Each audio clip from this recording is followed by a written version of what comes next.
Hello friends, welcome to my channel. I am Dr. Jaspreet Kaur.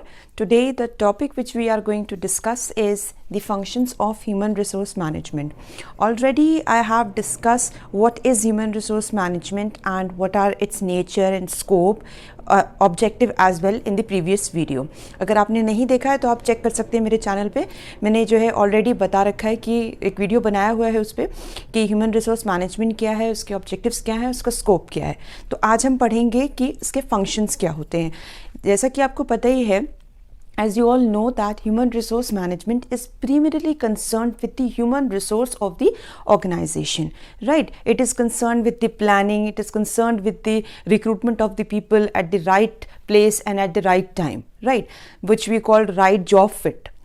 Next is that it is concerned with the development part, that how the people are going to develop in the organization, what source of resources the organization has to provide in order to nurture the talent which they are getting in the organization so that they can retain them for the longer period of time.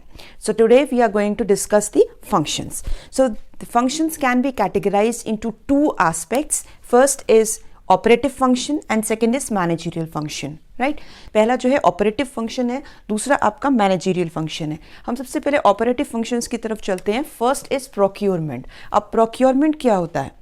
Procurement is recruitment portion. हम जो है recruitment को हम procurement भी बोलते हैं. Procurement का मतलब ये है कि जब जो ऑर्गेनाइजेशन है वो किस तरीके से ऑर्गेनाइजेशन में लोगों को हायर कर रही है. What sort of planning the organisation is doing in order to recruit the person at the right place and at the right time. ठीक है, उसके लिए प्रॉपर प्लानिंग करनी पड़ती है. तो अब हम दोनों चीज़ों को एक साथ लेके चलते हैं कि जैसा कि आपने ये देखिए रिक्रूटमेंट देखा और ये पहला इसका मैनेजरियल फंक्शन है प्लानिंग. प्लानिंग क्या होती है? प्लानिंग जो है किसी भी चीज़ को करने के लिए आपको प्लानिंग की ज़रूरत होती है. प्लानिंग, कोई भी काम आपको करना है, कोई भी आपने गोल बनाया, आपने अगर कोई जॉब करनी है, जॉब ढूंढनी है, तो आप सबसे पहले एक स्ट्रैटेजी आप ऑप्ट करते हो कि किस तरीके से मुझे जो है कौन सी स्ट्रैटेजी मुझे ऑप्ट करनी जिससे कि मैं एक अच्छी जॉब पा पाऊँ. तो उसके लिए मुझे क्या कोई टेस्ट क्वालिफाई करना है, रिटन करना है, या जो है कोई जो है डायरेक्ट इंटरव्यू है. तो ये सारी चीज़ें हम लोग देखते हैं. उसी तरीके से ऑर्गेनाइजेशन में भी जब प्रोक्योरमेंट होता है, दैट मीन्स जो रिक्रूटमेंट वाला पहला फंक्शन है इसका जो ऑपरेटिव फंक्शन है, दैट मीन्स चीज़ें ऑपरेट हो रही हैं. मैनेजरियल फंक्शंस, इनको इन्हीं के साथ मैनेज भी किया जा रहा है. तो प्लानिंग जो हो गई सबसे पहला जो है वो आपका मैनेजरियल फंक्शन हो गया, which is related to procurement. When the organisation is doing a man power planning. Man power planning is human resource planning, that how many people we require in the organisation. कितने लोगों को हमें organisation में लाना है, कितने लोगों की ज़रूरत है. जैसे आप देखते हैं ना, रिक्रूटमेंट नोटिस आते हैं कि भाई इस XYZ ऑर्गेनाइजेशन में जो है इतने लोगों की ज़रूरत है. जैसे SBI में जो है वैकेंसी निकली तो इसमें इतने PO की ज़रूरत है, इतने स्पेशलिस्ट ऑफिसर की ज़रूरत है, इतने जो है स्पेशलिस्ट ऑफिसर में इतने HR ऑफिसर चाहिए, इतने IT ऑफिसर चाहिए. तो वो कैसे होता है? वो ऑर्गेनाइजेशन में जो ऑर्गेनाइजेशन है वो एक तरीके का मैन पावर प्लानिंग करती है जिसमें वो पूरा ऑर्गेनाइजेशन का एक एनालिसिस हो रहा है, जिसमें डिपार्टमेंट्स का एनालिसिस हो रहा है कि क्या उसमें कुछ पीपल रिटायर हो रहे हैं तो हमें जो है रिक्रूटमेंट की ज़रूरत है, या फिर जो है ऑलरेडी हमारे पास जो स्टाफ है वो कम है, हमें स्टाफिंग की ज़रूरत है, तो इसलिए हमें प्रोक्योरमेंट करना पड़ेगा. तो पहला फंक्शन तो ये हो गया. Procurement is that the hiring, recruitment of the people at the right place and the right time, and for that also the organisation needs to have a proper strategy and proper action plan. Okay, next is development. अब जब लोगों को, भाई आप चाह रहे हैं organisation में अच्छे लोग आए, right, we are expecting the good chunk, the talented people in the organisation. So how that talent is going to retain in that organisation for the longer period of time, and how that talent is going to help the organisation in accomplishing their goals, right. वो उसको अपने goals के साथ किस तरीके से organisation goals को achieve कर पाएंगे जब तक कि वहां पर डेवलपमेंट एस्पेक्ट्स नहीं मिलते, राइट. डेवलपमेंट एस्पेक्ट्स का मतलब ये हो गया कि आप उनको किस तरीके से वहां पर कॉन्फ्रेंसेस, सेमिनार्स, राइट, और किस तरीके के ट्रेनिंग प्रोग्राम्स वहां पर दिए जा रहे हैं. भाई जब आप जो कोई भी एक किसी भी आप एम्प्लॉय को आप ऑर्गेनाइजेशन में किसी भी डिपार्टमेंट में लेके आते हैं, इधर इट इज़ फिनेंस, इधर इट इज़ मार्केटिंग, इधर इट इज़ R&D, या फिर हम जो है और हम डिपार्टमेंट्स की बात करते हैं, बहुत सारे डिपार्टमेंट्स होते हैं, तो उस डिपार्टमेंट्स के लिए हमें स्पेसिफिक जो है ऑर्गेनाइजेशन स्पेसिफिक स्किल्स एबिलिटीज़ या जो एक जॉब डिस्क्रिप्शन या जॉब स्पेसिफिकेशन की हम बात करते हैं वो क्यों निकालती है, क्योंकि जो है हमें उसी तरीके के पर्सन मिलेंगे ताकि हमें और ज़्यादा उनके ऊपर काम नहीं करना पड़ेगा। काम तो करना पड़ेगा, काम ये नहीं करना पड़ेगा कि आप उन्हें शुरू से ही हर चीज़ बता रहे हैं। भाई जब हमें फाइनेंस एचआर का पर्सन चाहिए तो उसके लिए एक स्पेसिफिक क्वालिफिकेशन दे दी कि भाई हमें एमबीए इन एचआर चाहिए या 2 years एक्सपीरियंस होना चाहिए एचआर फील्ड में। फाइनेंस का है तो फाइनेंस में जो है सीए क्वालिफाइड होना चाहिए। तो इस तरीके के जो एक्सपीरियंसेस होते हैं वो क्यों ऑर्गेनाइजेशन देती, क्योंकि वो प्रॉपर प्लानिंग से चलना चाहती ताकि हम एक राइट प्लेस पे राइट पर्सन को प्लेस कर पाएँ, जिसको हम प्लेसमेंट बोलते हैं, राइट। सो इसीलिए अब नेक्स्ट स्टेज जो आ जाती है जब हम ऑपरेट कर रहे हैं, दैट मीन्स एचआर मैनेजमेंट, जब एचआर जो है ऑपरेट कर रहा है तो वो उसको दूसरी चीज़ ये ध्यान में रखनी है कि हम डेवलपमेंट कितना देख रहे हैं अपने एम्प्लॉयज़ को। हम अगर कोई नई चीज़ आ रही है, अगर हम बैंक्स का एग्जाम्पल ले लेते हैं, भाई डिफरेंट तरीके की ट्रेनिंग्स आती रहती हैं, लोन्स की ट्रेनिंग आ गई, एफडीज पे आ गई, ठीक है, और भी कई तरीके की जो पॉलिसीज़ हैं उनको जो है हमें किस तरीके से इम्प्लीमेंट करना है ताकि हमारे जो गोल्स हैं ऑब्जेक्टिव्स हैं वो अचीव हो पाएँ। तो वो कब हो पाएंगे, जब आप प्रॉपर ट्रेनिंग ही नहीं प्रोवाइड करोगे, जब पर्सन को पता ही नहीं है हमें कि ये काम कैसे करना है, तब तक उसे आप जो है उससे आप एक्सपेक्ट नहीं कर सकते 100% results. So that is Y 100% दोनों तरफ से होना चाहिए। दैट मीन्स कि मैनेजमेंट की तरफ से भी 100% पूरा जो है एफर्ट्स वो भी कर रहे हैं और एफर्ट हमें अपनी तरफ से भी पूरा देना है as an employ to achieve the goals, our goals as well as the organisation goals. So that is why second point is the development, कि कितना डेवलपमेंट पे काम हो रहा है, ऑर्गेनाइजेशन कितना ज़्यादा अपॉर्चुनिटीज़ दे रही है इंडिविजुअल को अपना फील्ड में एक्सेल करने के लिए, right. Next is compensation, salary part. ये सैलरी पार्ट भी देखना बहुत ज़्यादा ज़रूरी है। जो पर्सन जो एक जो है हर एक स्पेसिफिक स्केल पे जो है सैलरीज डिवाइड कर दी जाती हैं, ये सैलरीज का एक रेंज जो है वो डिवाइड कर दिया जाता है। कॉम्पनसेशन की बात करेंगे तो कॉम्पनसेशन मैनेजमेंट एक अलग पूरा चैप्टर है, जब हम इसको पढ़ेंगे तो इसको और हम लोग डिटेल में पढ़ लेंगे। अभी आप इतना समझ लीजिए इसको कि ये जो है वेजेस एंड सैलरी का पार्ट होता है कि किसको कितना जो है सैलरी उसमें मिलेगा, ये चीज़ें हमें ध्यान देनी। Next is utilisation. अब यूटिलाइजेशन की जब हम बात करते हैं तो भाई जब आप जो है पर्सन के डेवलपमेंट की बात कर रहे हैं, आप एक इंडिविजुअल को एक ऑर्गेनाइजेशन में लेकर के आ रहे हैं, उसका फुल्ली आप यूटिलाइज करना चाह रहे हैं, फुल्ली आप यूटिलाइज करना चाह रहे हैं, उसको आप मल्टीटास्कर बनाना चाह रहे हैं। तो मल्टीटास्कर वो तभी बन पाएगा जब आप उसको मल्टीटास्क से रिलेटेड आप उसको वहां पर उन चीज़ों के लिए आप पूरा रिसोर्सेज दे रहे हो कि वो हर चीज़ को समझ पाए। जब उसको पता ही नहीं होगा कि उसको करना क्या, तो आप फुल्ली यूटिलाइज कैसे कर पाओगे। तो जब तक आप सही इंसान को सही जगह पर आप प्लेस नहीं कर रहे हो तब तक आप उसको यूटिलाइज नहीं कर पाओगे। So that is why HRM का जो थर्ड ये जो फंक्शन है ऑपरेटिव फंक्शन है, फोर्थ ऑपरेटिव फंक्शन जो है that is the best utilisation of the human resource. And what sort of resources the human is getting, the person is getting, the employ is getting. उस human को आप resources क्या दे रहे हो, ठीक है, किस तरीके से आप उसको वहां पर यही तो उसकी रिसोर्सेज हैं। भाई अगर हम एज एन एम्प्लॉय बात करेंगे तो हमारे लिए रिसोर्सेज क्या हैं कि हमें कितना ज़्यादा वहाँ पर जो है डेवलप करने का हमें मौका मिल रहा है, हमें अपने आप को प्रूव करने का कितना मौका मिल रहा है, यही तो चीज़ें, कितना हमें रिकग्निशन मिल रहा है, कितना हमें रिवॉर्ड मिल रहा है। वो रिवॉर्ड रिकग्निशन जो हम चाहते हैं वो तभी मिल सकता है जब हमें प्रॉपर ट्रेनिंग प्रोवाइड करी जाएगी। हर चीज़ की बात नहीं कर रही हूँ, हर एक लेवल पे नहीं, हर चीज़ नहीं बताई जाएगी, बट जो चीज़ें हमें नहीं पता है या जो चीज़ें नई इंट्रोड्यूस हो रही हैं उनको हमें जानने के लिए, या जो हमें नहीं पता है उनको जानने के लिए हमें मैनेजमेंट से कहना चाहिए, या मैनेजमेंट उन चीज़ों को हमारे लिए अवेल कराएगा, right. So this is the fourth function.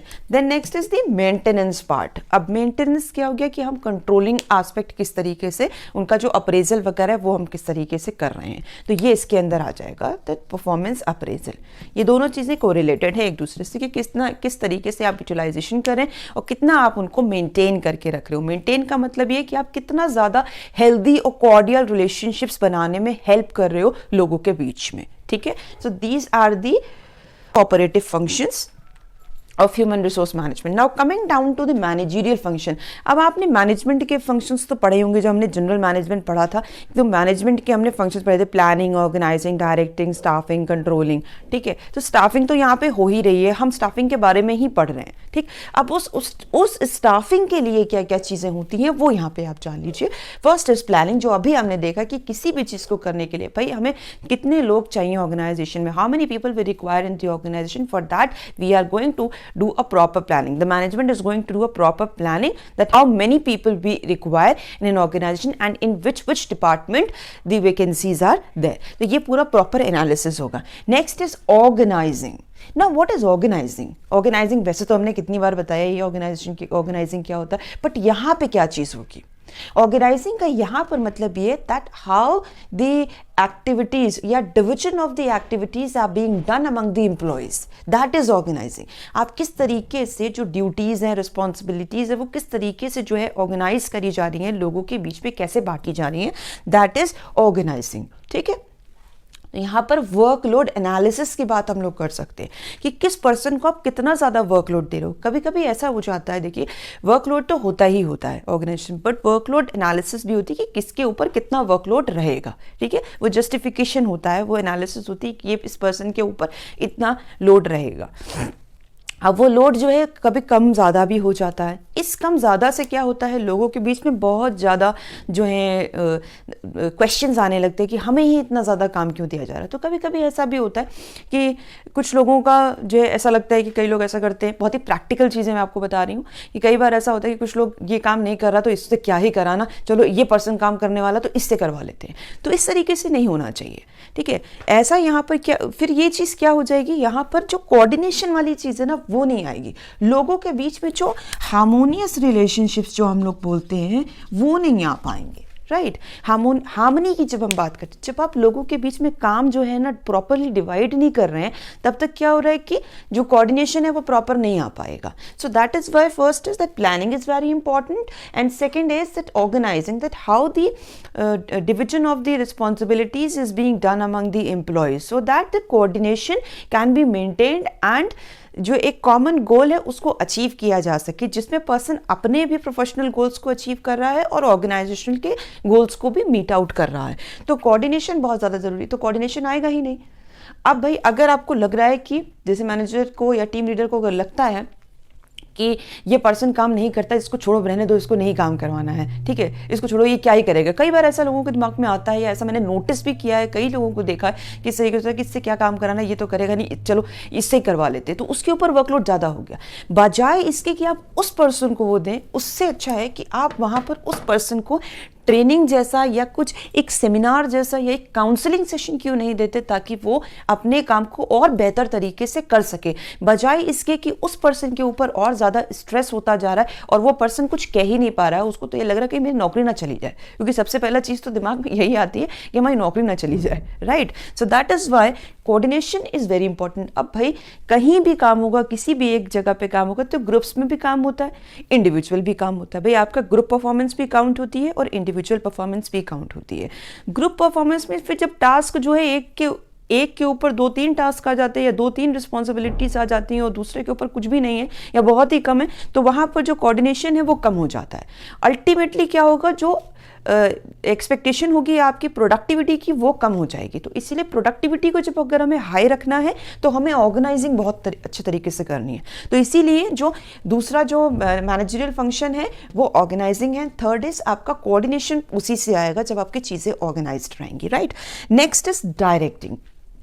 अब डायरेक्टिंग क्या है, जहां पर चीज़ें सही नहीं चल रही हैं या जो है हम टाइम टू टाइम जो है इंस्ट्रक्शंस देते जा रहे हैं, उसके अलावा जब उस पर्सन को काउंसिल भी करें, जो भी मैंने आपको चीज़ें बताई ना कि काउंसिल करना, तो वो काउंसलिंग भी हो रही है। So that is why direction is also very important, so that organising and coordination things can go hand in hand. Right, वो ऑर्गेनाइजिंग पार्ट जो है वो भी सही चल पाएगा और ये जो कोऑर्डिनेशन चीज़ें ये तभी आ पाएगी। तो इसीलिए ये चारों एक दूसरे से कोरिलेटेड है। जब प्लानिंग सही होगी तब जो है सारी चीज़ें सही हो सकती हैं। जब ऑर्गेनाइजिंग की बात हम करते हैं, जब आपने एक्टिविटीज़ को प्रॉपरली आपने ऑर्गेनाइज कर रखा है, लोगों के बीच में सही तरीके से बांट रखा है, तो आप जो है ऑर्गेनाइज्ड एम्प्लॉयज़ भी ऑर्गेनाइज्ड ही रहेंगे। नेक्स्ट इज कोऑर्डिनेशन, उनके बीच में एक हार्मोनियस रिलेशनशिप्स बने रहेंगे जिससे कि प्रोडक्टिविटी जो है हैम्पर नहीं होगी, इंडिविजुअल ज़्यादा स्ट्रेस में नहीं आएंगे, एम्प्लॉयज़ स्ट्रेस में नहीं आएंगे, जिसकी वजह से जो है प्रोडक्टिविटी जो है वो डिक्रीज नहीं होगी या कम नहीं होगी, हाई ही होगी। जब कोऑर्डिनेशन ज़्यादा होता है तो फिर हम जब एक साथ मिलके लोग अच्छे तरीके से और काम, जैसे हमने हॉथॉर्न एक्सपेरिमेंट में पढ़ा था मैनेजमेंट में, ठीक है, कि जब जो है लोग ग्रुप में एक साथ काम करते हैं और ज़्यादा अच्छे तरीके से काम करते हैं तो वो जो प्रोडक्टिविटी है वो हाई हो जाती है, ठीक है।